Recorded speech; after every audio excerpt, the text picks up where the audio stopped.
So guys, this point we yesterday have seen, right? Anushka, Anna, Hunar and Aryan. Yes, sir. The second is costly process. For planning, we have to, arrange lot of data, lot of information, then we have to analyze it, we have to interpret it, we have to forecast, and for that, we need experts, sometimes experts from outside, those who are called upon only to assist us, to help us in planning. And because of that, planning is a very costly process, right? It is not economic, it is not less expensive, it is very expensive because to collect data and then to interpret it, you have to give a lot of time to that. You need services of experts. The data you collect from your internal sources as well as from your external sources for which you have to pay money. So collection of data and information, their analysis, forecasting, look for different alternatives, their evaluation, services of experts, etc. take a lot of cost in terms of money and time. Note down this, guys.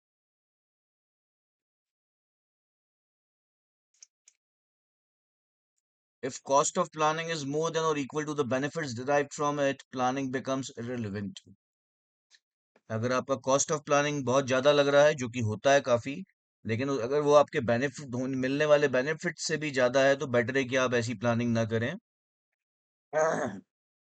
Because planning would not add any value to you at all. To you means to your organization. Third point is time consuming process. Planning is time consuming. We have already discussed about it. It takes a lot of time because you need time to collect the data and then to work on it. You need advice of experts, you need advices of different departmental heads, and that takes a lot of time. And because of too much of time, sometimes planning loses its relevance, especially when you have to take decisions very quickly because of sudden opportunity coming up in the market. You cannot pick up that opportunity because you first want to make plan for it, and that makes you miss that opportunity. So this is again a limitation of planning. Collection, analysis, and interpretation of data and information requires a lot of time. Planning therefore becomes impracticable during emergencies and crises where on-the-spot decisions are needed. So during crisis, during emergencies, you have to take decisions immediately, which you may not take if you go for comprehensive planning. Sometimes for quick action, planning becomes useless and one may lose a good business opportunity. I hope you have understood this point, guys. Third point. The fourth is lack of accuracy. Even though you do lot of research, lot of analysis, forecast, yet you cannot say that your plan is foolproof, it is seamless, because it is difficult to predict future. So no plan is absolutely accurate. It means even though you have planned everything, yet there may be something missing. And that is why planning is said to have lack of accuracy. Plans are based on forecast so that they do not reflect the reality, because reality in future may be different than the forecast that you are doing today. Reality in future may be different from the forecast and predictions. Lengthier the plan period, more are the chances of its being inaccurate. जितना लंबा आपका plan होगा, अगर आप 2 महीने के लिए plan कर रहे हैं और या फिर आप 2 साल के लिए प्लान कर रहे हैं, तो 2 साल वाले प्लान के इनएक्यूरेट होने के ज्यादा चांसेस हैं, क्योंकि फ्यूचर आपसे ज्यादा दूर है,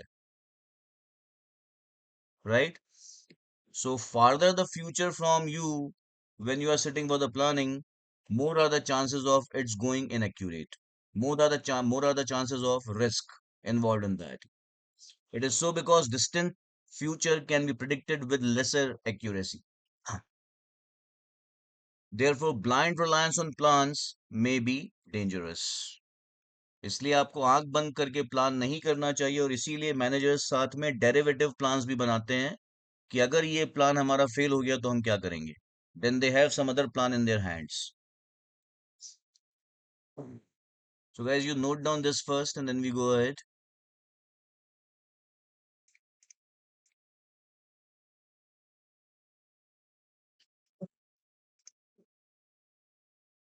Guys, before you note down this, let me explain you other points. The fifth one is false sense of security. Once a plan is made, usually employees start believing that since plan is made, managers, the top management have already have good thoughtful session about it, and that is why now we do not need to do any extra efforts. Everything is perfect, and now we will achieve our goals. And with this, employees just get stuck to the plan, to the activities assigned to them, instead of focusing on improving their performance. They have that belief that now everything is crystal clear. And that is why they may not, they do not think of improving their own performance. They do not think what is happening around, what is happening in the external world. They just go ahead with the plan. It means they have false sense of security that if the plan is made, everything can be achieved very easily now if we go with the plan. Thorough planning may create a feeling among employees that everything has been taken care of and they just need to follow the plan. Employees may stick to the plan and may fail to improve performance. This also makes them to be ignorant of changes in external environment which are not favorable to the existing plan. So even though there is any changes in external environment which is not favorable, they are ignored by the employees, assuming that since plan has been made by the top management, now we will easily achieve our goals. The next one is psychological barrier. Planning brings many changes because as you know that planning is done right from the scratch, right from the beginning, and this may lead to change in processes, in products, in methods, in sources of material items. And with this, employees usually get reluctant to adapt to any changes. They want to continue with the same processes, same methods, same machines, same technology, same type of raw material, same type of finished goods on which they have been working for years. And this is the psychological barrier which works as a hurdle in planning. And that is why it is also a limitation of planning. So planning often brings changes in working methods, styles, environment, etc. Employees being accustomed to old practices, beliefs, and methods resist the changes. This is a human nature, guys. We always resist changes. We usually want to follow the same path which we have been following for years. It becomes a difficult task for managers to convince their subordinates for the changes. This is how, guys, we have some points about limitations of planning. You have to start noting it down from here.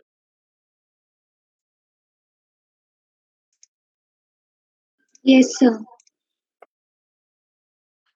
Complete this also, guys.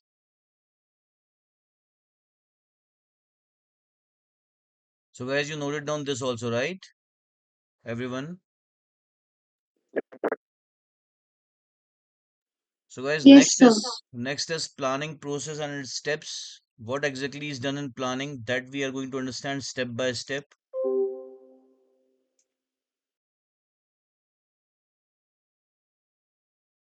The first is setting objectives.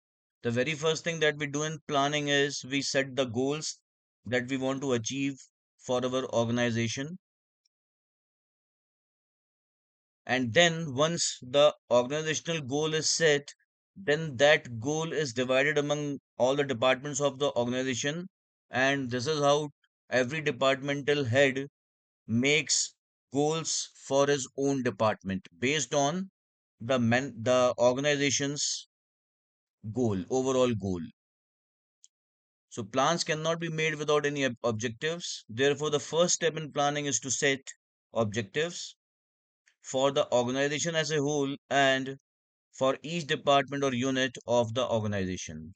And the departmental goals or the departmental objectives are set in line with the objectives of the organization. Objectives should be stated clearly for all the departments, units, and employees. So every department, every unit, every employee must know what they are supposed to do in the given time frame. They give direction to all departments, units, and their employees.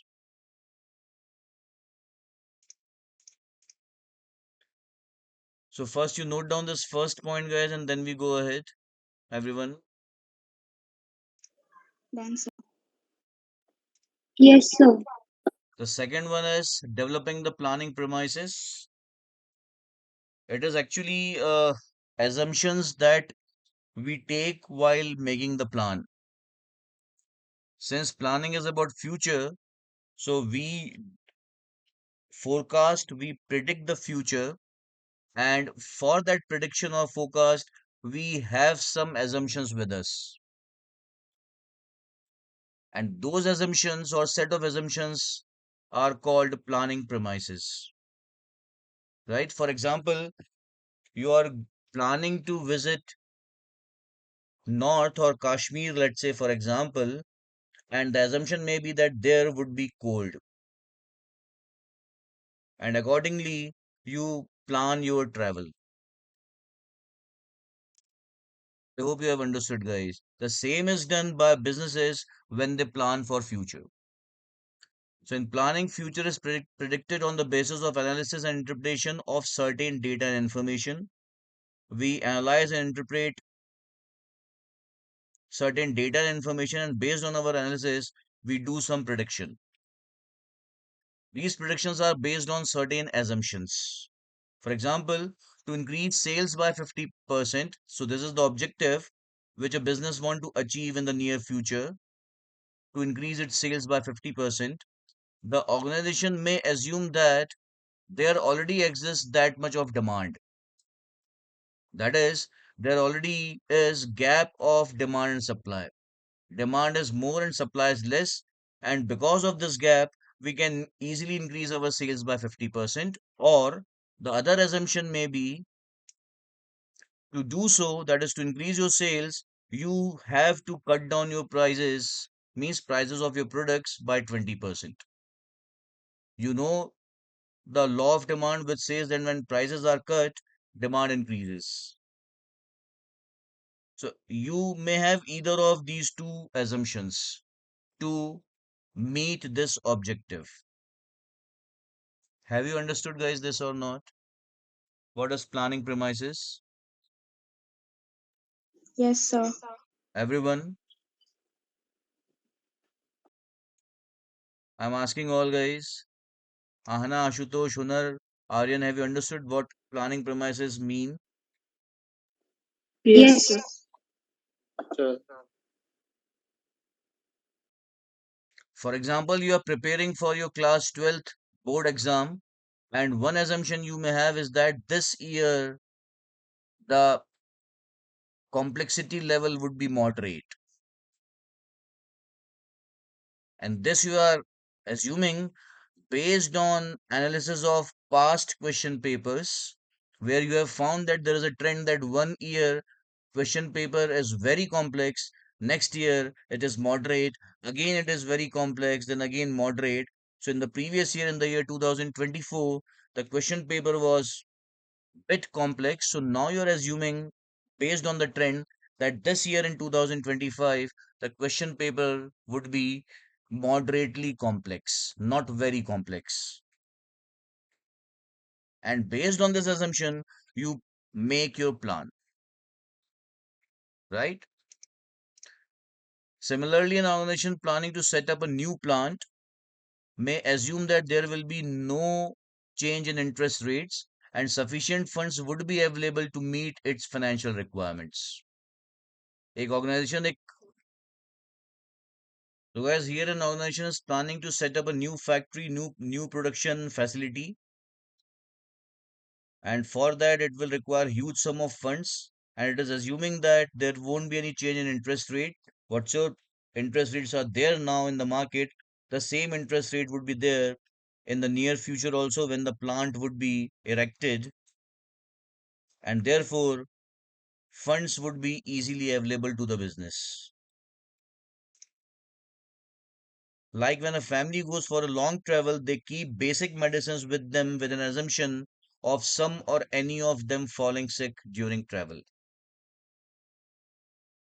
So I hope guys you have understood what assumptions we are talking about here, and those assumptions are only called planning premises. If you have understood, if you have no question guys, please note down this.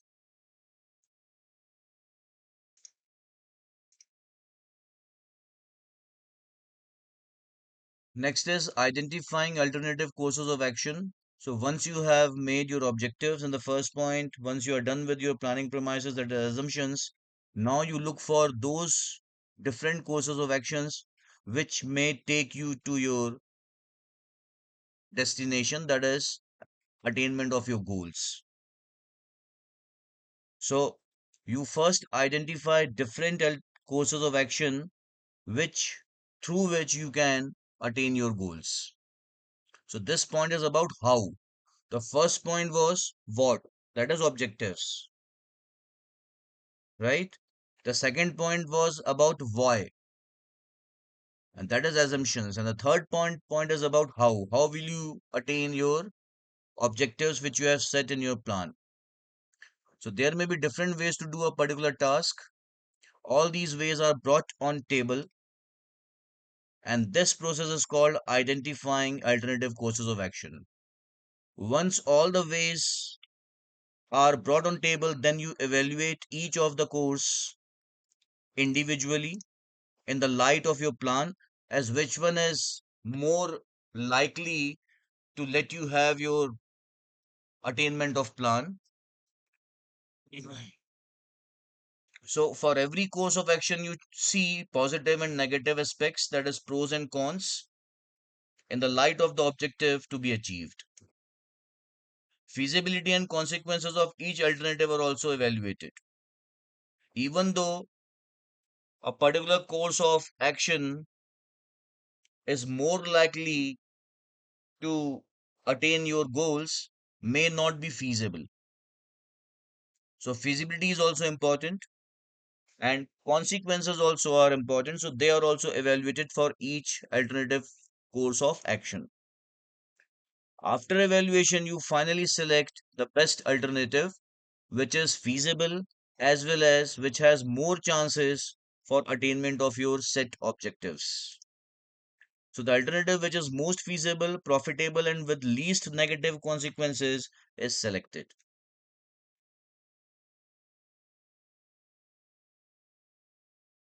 Got this, guys? Have you understood these 3 points? Here you identify different courses of action. Here you evaluate each and every course of action. And finally, here you select the best alternative. And the last point of process of planning is follow up action. Once the plan is made, job is not done. You keep on following the plan. You keep on checking whether the things are going according to the plan or not. And that is called follow up action. So, monitoring the plans is equally important to ensure that objectives are achieved. This also allows managers to implement an ad hoc or derivative plan if circumstances change. So, if you follow the plan, you may know one day that since there are changes in external environment, now you need to bring a derivative or an ad hoc plan, and that you do instead of just being stuck to your original plan. I hope guys you all have understood this much, right? Anushka, Anna, Aryan, and Ashutosh. Yes, sir. So guys, start noting it down from here. You complete till point number 6 and that's it for today, guys.